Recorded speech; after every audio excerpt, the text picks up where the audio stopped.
Hi friends, welcome to my YouTube channel SS Analysis. First of all, I would like to tell you that if you are watching this video first time, subscribe my channel to see my more upcoming videos on analysis of different commodities and equity indices. And second important thing is to watch this video till its end to understand this solely to take your decision. Your one like will motivate me to be regular in working more hard for you. So let us start the day to analyze the movements of S&P 500 futures in different time frames. So friends, here you can see a daily chart of S&P 500 futures. So here I would like to tell you that the S&P 500 futures closed the week on last Friday at a very critical juncture, because here you can see that the S&P 500 futures have been facing a stiff resistance here at the low end of this uptrend line. So here you can see that after facing a stiff resistance at the levels of 3532, the S&P 500 futures continued to move downward in a daily time frame. Here you can see that the S&P 500 futures continued this downward journey up to the upper end of Ichimoku cloud, and finally some buying was seen here on Thursday, but on Friday after testing the highs of 3511, sharp selling was there, and finally the S&P 500 futures closed the week at 3462. Now I find that the S&P 500 futures may start the upcoming week with a gap down opening below the levels of 3440, as the US Senate will vote on Wednesday on a $3 billion Senate Republican coronavirus relief bill that is far below an estimated $2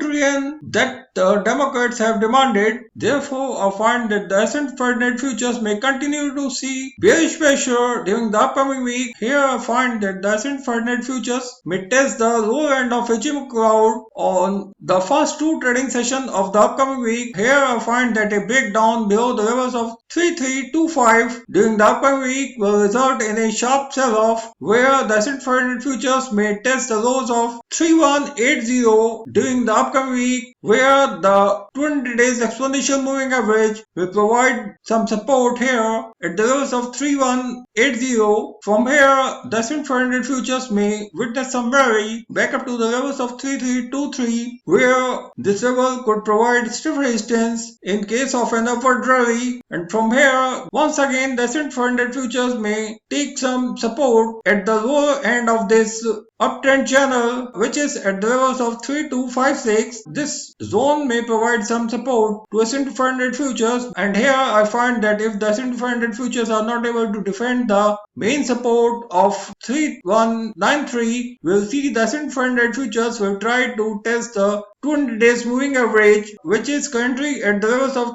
3116. But here I find that if the S&P 500 futures are not able to defend the major support of 200 days moving average during the upcoming week, we'll find the S&P 500 futures to remain under heavy bearish pressure. In that case, the S&P 500 futures can break the levels of 3000. So friends, now check this move in an hourly time frame. Here you can see that after facing a stiff resistance at the levels of 3499, heavy sell-off was seen during the last 2 hours before closing on Friday. So here you can see that the S&P 500 futures finally found support at the 200 days moving average, which is just near the lower end of Ichimoku cloud. And here you can see that this formation in an hourly time frame confirms the continuity of this fall, because here you can see that the 200 days exponential moving average has moved below the 200 days moving average. So this seems to be a bearish crossover, which may keep the S&P 500 futures in a strong bearish pressure during the upcoming week, where the S&P 500 futures could witness a gap down opening on the first trading session of the upcoming week. Here I find that if the S&P 500 futures are not able to defend the immediate support of 3397 during the first trading session of the upcoming week, we'll see the S&P 500 futures could see a sharp downward move up to the levels of 3328 during the first 3 trading sessions of the upcoming week. Friends, here I find that we'll see the S&P 500 futures to witness heavy volatility amid growing hopes and fears up to Wednesday, because the US Senate will vote on Wednesday on a $300 billion Senate Republican coronavirus relief bill. So this may enhance the volatility in the US equity markets. So thank you friends. Thanks for watching this video. If you like this video, don't forget to share this video with your more and more friends. Thank you.